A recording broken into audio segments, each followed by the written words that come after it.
For me, my understanding or definition of Black love is where you are just with someone that really connects with you in ways that are just difficult to describe. Like you just feel a special way when that person is near you or enters a space. It's just an unexplainable feeling. That's how I felt when I first realized that I was in true love with someone. And that became evident with my husband. I could say that honestly because the previous relationships were based off of toxic love, toxic lust, toxic everything. And like he and I would joke about like having butterflies because those were the feelings that we had when we would um, be around each other. Just understanding that when you're truly with someone, you don't have to think about it. You don't have to think about why, you just do. Who's ready for some girl talk? Welcome to Girl Talk. I'm Nicole D. Miller, author, blogger, speaker, hybrid book publisher, and your host.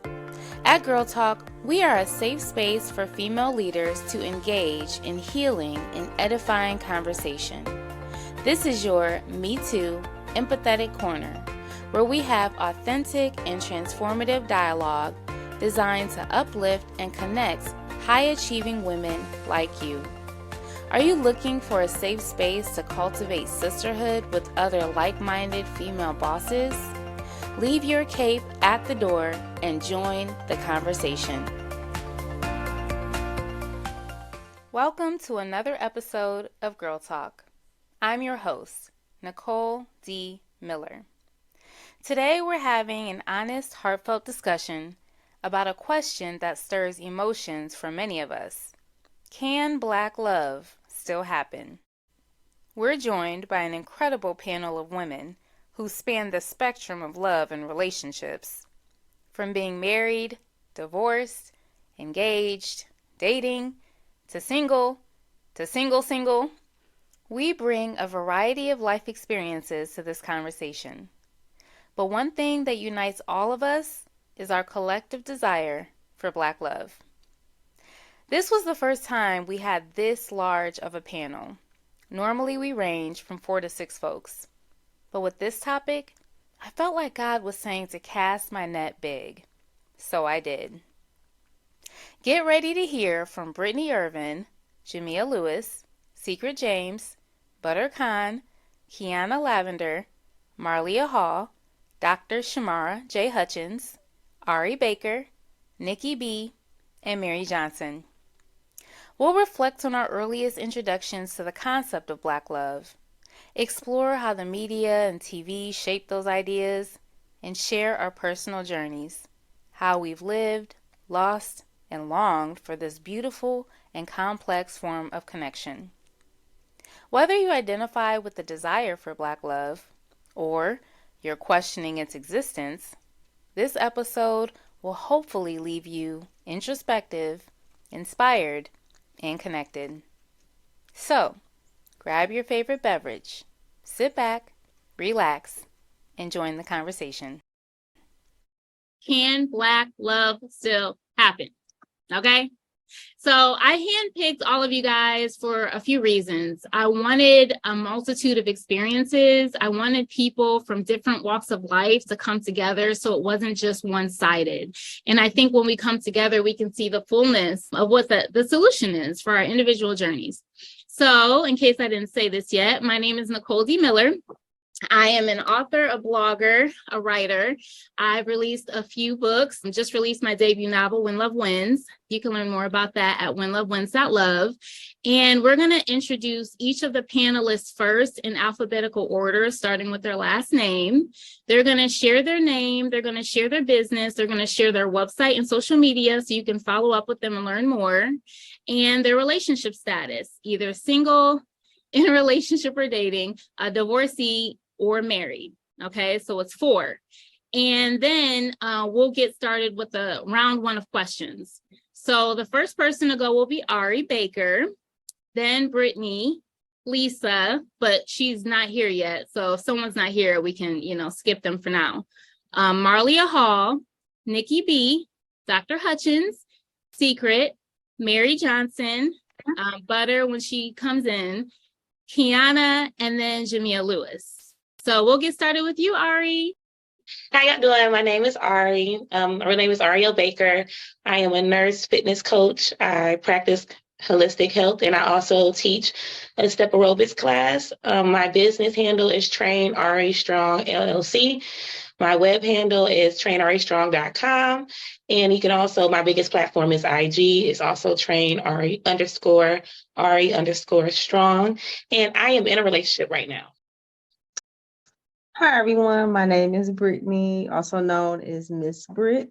I'm an author, speaker, and creative, and you can check my website out at herwordsoflife.com, which I will be revising soon. And you can follow me on Instagram at The Right Model. That's TheWrite, like writer, model. And I think that's it. And right now I am single. Hi, everyone. My name is Marlia Hall. I'm a wife, mother of 6, author, speaker, 2-time entrepreneur. I own a consulting company and a book publishing company, and I am the vice president of my husband's marketing agency. My life was not all this beautiful. A few years ago, I was just a struggling single mom with 46 cents in my name. And then one day I decided to let it all go, let God do his thing.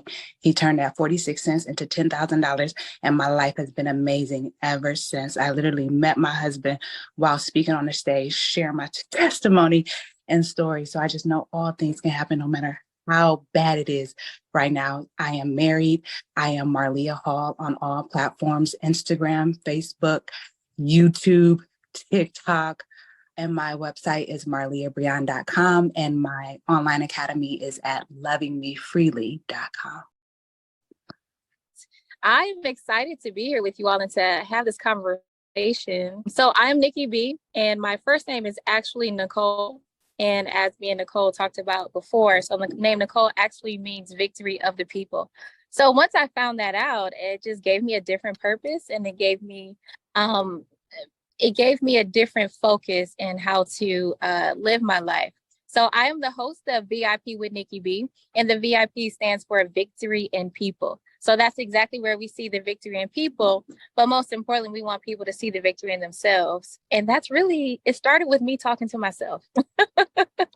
I think when you're talking to yourself, it transcends and talks to other people as well in their journeys also. And also, I am a speaker, I'm a host, and I also am the host of VIP with Nikki B on Cleveland Smooth Jazz, WJZZ. And at some point, hopefully I'll put it here in the chat if I have good communication here or a good signal here. So, all right, you all, can't wait to get this conversation started. Thank you for joining, Nikki, especially on your mom's birthday. Dr. Hutchins. Hello, everybody. My name is Shamara Hutchins, Dr. Hutchins. I am a clinical psychologist by day, the mindologist by night. I own my own mental health agency, the Serene Counseling and Wellness.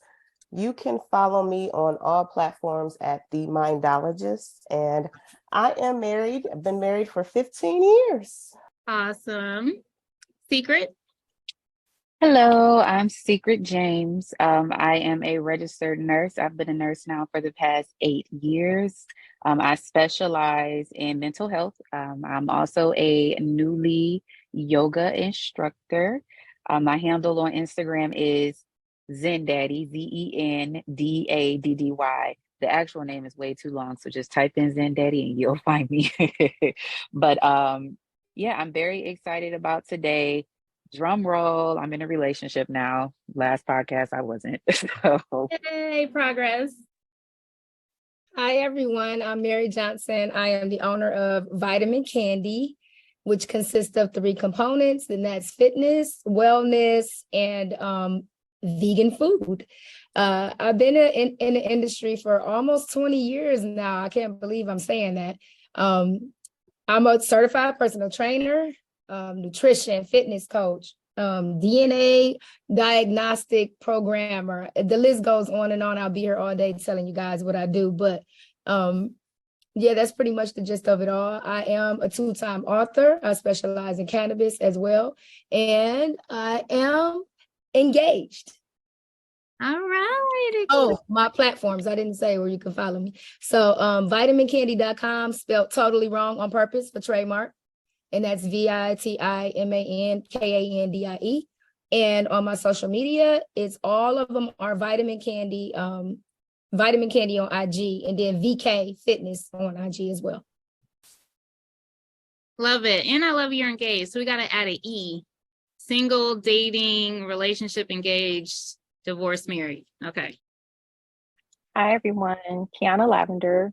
I am married. I am author, speaker, podcaster, lifestyle coach, blogger, and I am the CEO of Queen of My Success. I created it a few years ago, and the website for that is queenofmysuccess.org. My Instagram page is @Queen of My Success. I also have a TikTok, and it is Kiki Lava 9, KIKILAVA 9.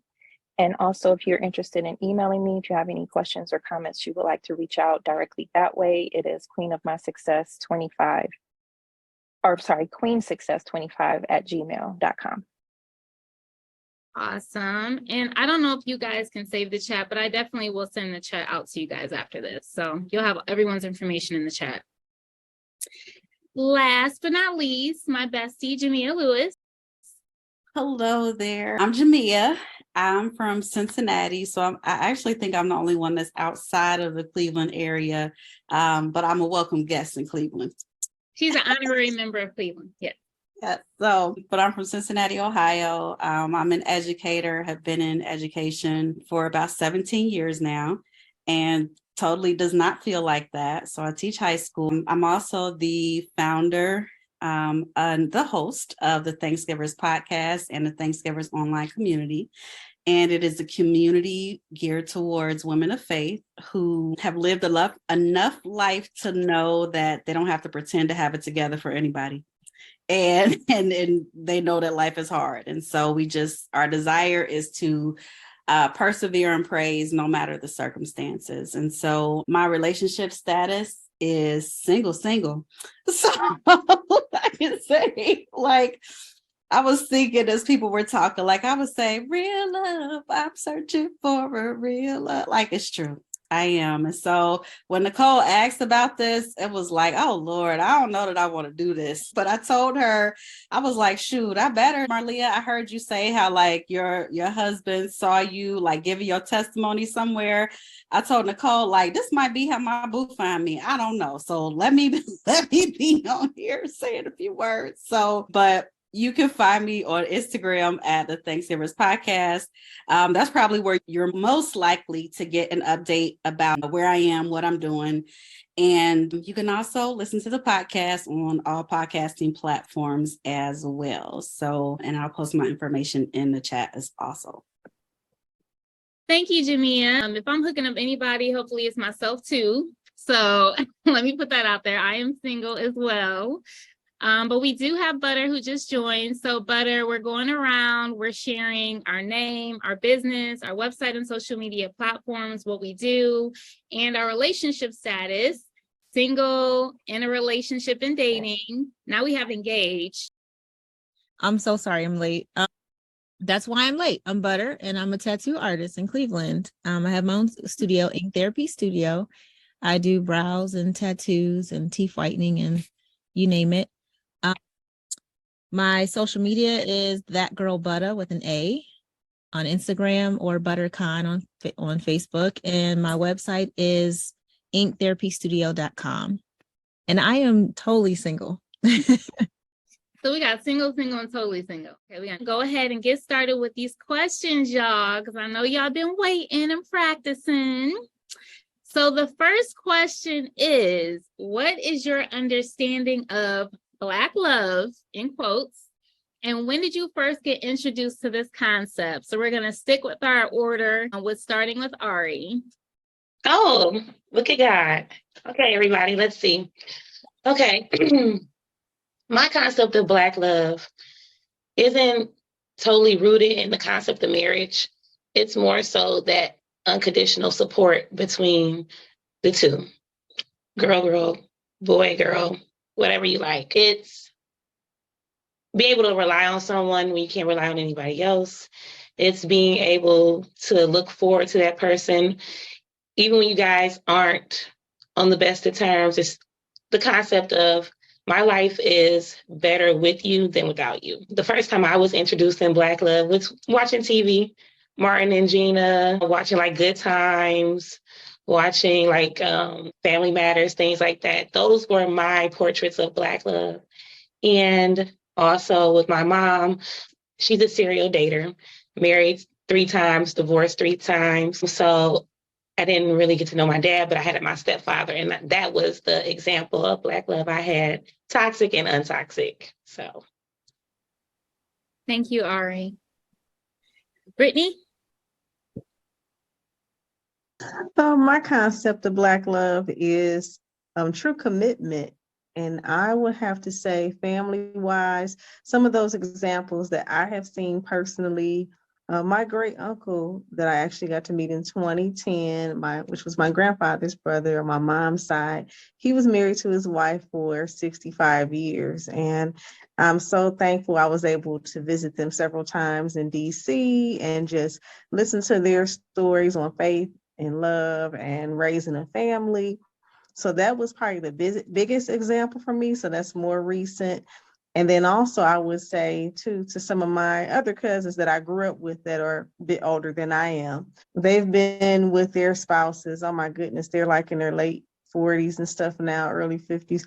They've been with their spouses like 25 years. So ever since they were like 17, 18 years old. And just the commitment that they've had and the example that they've shown and the families they have built.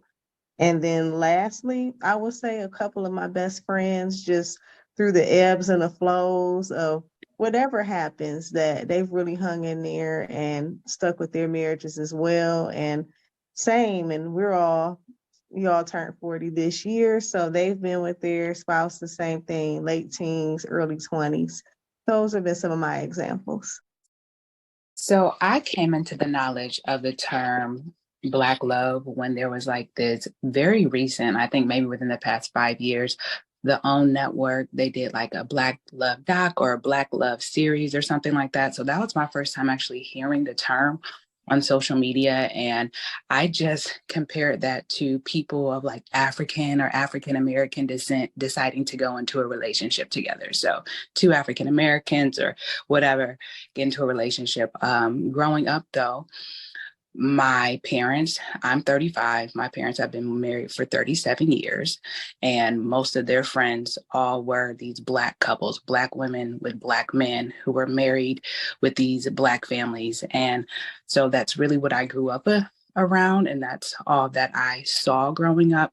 But then I came to the realization like a few years ago, like there were some single parents that I knew, but they weren't like my families or my parents' friends. They might have been people that went like to the public school with me or something like that. So I got to see it through them, or even like blended families. But like growing up, everybody that I knew was a Black man with a Black woman with a bunch of Black kids, and everybody had the same parents. My first example of Black love, I just like Marlia was just talking about, I don't think I was familiar with the term until a few years ago, maybe a little more than that, but a few years ago, really. So to me, Black love is still love, right? Is authentically love. But I think we're special when we do decide to navigate in that journey.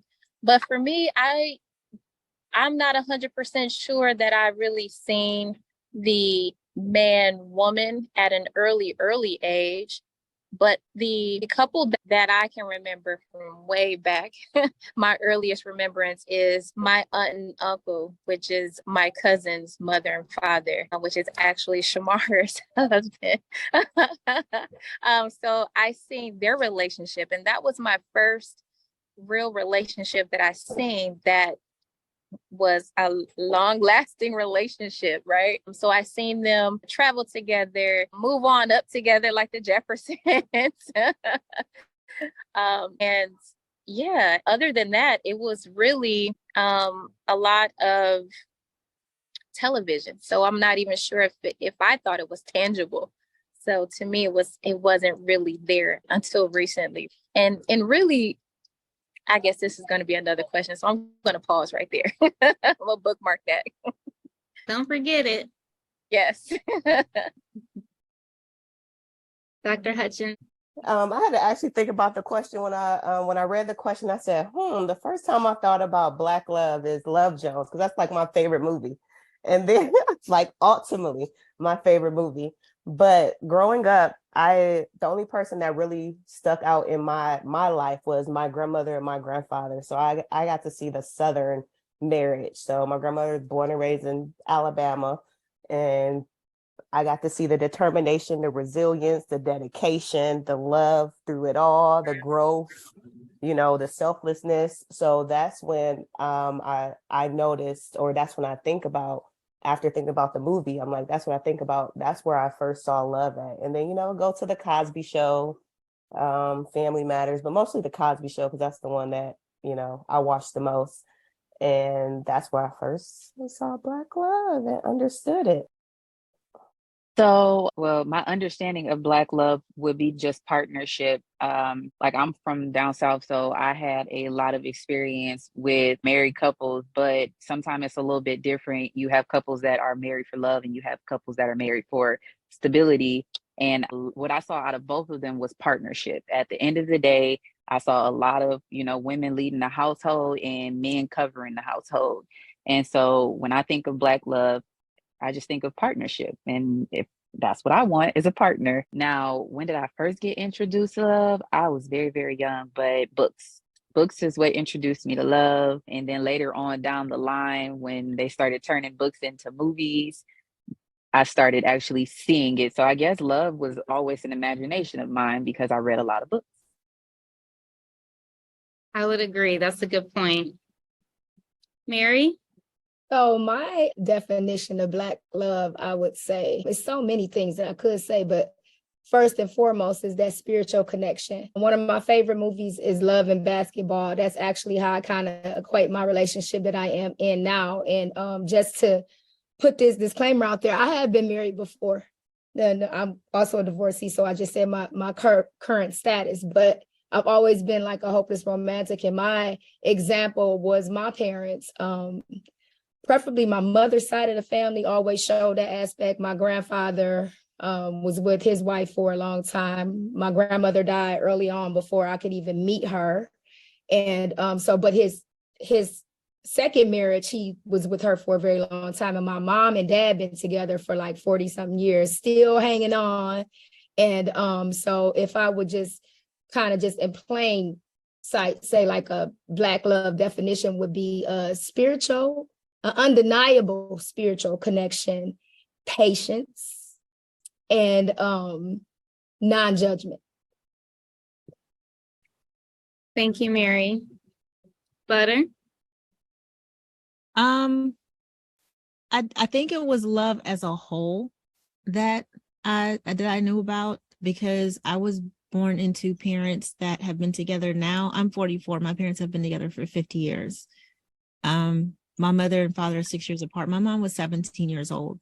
So I was raised around a Black family. Like, we've had families living with us. We've had foster, brothers and sisters. And what it taught me was about love, support, struggle. It's about an understanding. I really didn't know about Black love per se, but it was already there, put in me because of what I was around. So I'm lucky enough to have, two parents who've been together for so long. So I got to see the ugly side of it, but also the beauty that came out of it for them being together for so long and fighting for each other and supporting each other. But I really take that to being Black love as to having like a mutual understanding of real love and support. And I think that definition goes so long, but it's an understanding of each other, of your backgrounds, of your current space, and being able to connect with each other to make something work that's way bigger than just about one person. So I think I could say that it started from my parents, really, and growing from there. I've never honestly experienced it being 44 years old. I've never experienced true love. outside, in a relationship status. My true love comes from family and friends and my children. So that's what I know about Black love. All right. So for me, my understanding or definition of Black love is where you are just with someone that really connects with you in ways that are just difficult to describe. Like you just feel a special way when that person is near you or enters a space. It's just an unexplainable feeling. That's how I felt when I first realized that I was in true love with someone. And that became evident with my husband. I could say that honestly because the previous relationships were based off of toxic love, toxic lust, toxic everything. And like he and I would joke about like having butterflies because those were the feelings that we had when we would be around each other. But it actually wasn't funny, but it really was something that we learned about one another. And I can't really say that I knew about Black love before it became a title, like really in social media and throughout the world, basically. Someone else said something about seeing that series on Black love. He and I watched that together, and I was also told about watching it through therapy and just understanding that when you're truly with someone, you don't have to think about it. You don't have to think about why, you just do. And that's how I experience love with someone that I truly love. And also in the past conversations that people said today, like the love that I saw was mainly on TV. It was a fairy tale. It was something that I didn't realize was real in real reality because of movies like Love Jones, Love and Basketball, The Wood, and The Best Man. Like those were the ones that came to mind for me because I didn't see it in my real life. Like I didn't see it in my family on a regular basis. So that's where I first like started seeing that it was something that I wanted. And like the celebrity couples, I think that was part of the question too. I saw like Sierra Russell and Viola Davis. And also Steve and Marjorie, even though people say weird things about them, those people are like my idols when I think about Black love and like a good relationship with someone. Black love, just like some of the other panelists shared, that specific phrasing, I don't remember that being popular or even something that was used until the past several years, recently, specifically with that show, Black Love. However, I do have memories of Black couples early on. And so I remember it being a distinction, like this is nothing anybody explicitly said to me, but I just remember there being opinions if there was a situation where there was a Black man who did not choose to be with a Black woman. I remember that very early on. Yeah, just seeing examples of that. And then even just, so I just turned 40 this summer, but even thinking about pop culture, things that were around at that time, like the movie Jungle Fever came out around that time. So it was a topic of discussion. I feel like something to point out if there was an interracial couple. Now, as far as like my definition today of Black love and what that is, I would say the phrase that comes to mind for me is against all odds. And what I mean by that is that like there is such, and I'm specifically speaking of American Black, not African Black, there is such generational trauma that we've lived through historically as a people that, it's like when you see people making it, when you see people that look like you making it, it makes you feel good, and that's not to say that somebody has to choose someone Black to be with, like I'm not saying that at all, but for me, it makes me feel good to see that because it's like, wow, against all odds, thinking Dwayne and Whitley from a different world, that being a love story that so many people I know love to witness. And on the Cosby Show as well, we can't erase no matter what Bill Cosby's issues and actions have been, like we can't erase the imprint of that show on our culture. And then I'll say one other thing too, my great-grandparents. So on my mom's side of the family, there's a story that has been told and retold over the generations about my great-grandparents and how they met and fell in love. And part of the story goes that my great-grandfather was working for the railroad and the well that was on my great-great-grandparents' property was where like the men that worked on the railroad would come. And so one day my great-grandfather saw my great-grandmother and said she was the prettiest Black gal. She had big legs and was the prettiest Black gal that he had ever seen. And then the story goes on from there. But I just, as a child, that story always touched my heart. Like, yeah, I want that, So yeah, Black love against all odds. All right. That was our first episode with our thoughts on Black love. You guys are definitely in for a treat because what you heard is just a tip of the iceberg. As you can see, we've got a lot of folks chiming in, and I'm proud to say that the women did really well in voicing their thoughts and opinions in an orderly fashion. So, what were some of your thoughts when reflecting on your earliest experiences learning and hearing about Black love? For many of us, this was a new term. And though we learned the importance of intraracial marriage, we didn't hear that term coined until a few years ago. By the way, I have to give a special shout out to Dwayne and Whitley and Martin and Gina.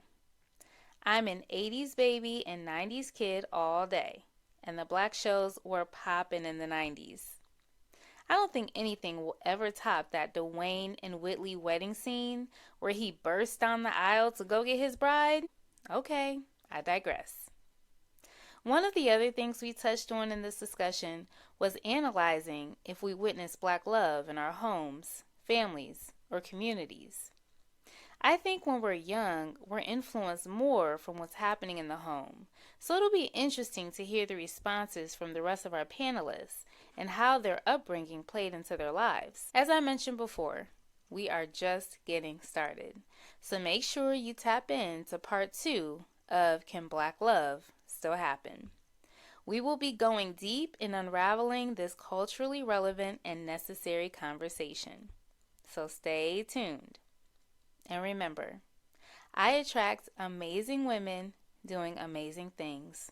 So guess what, sis? That means you're amazing.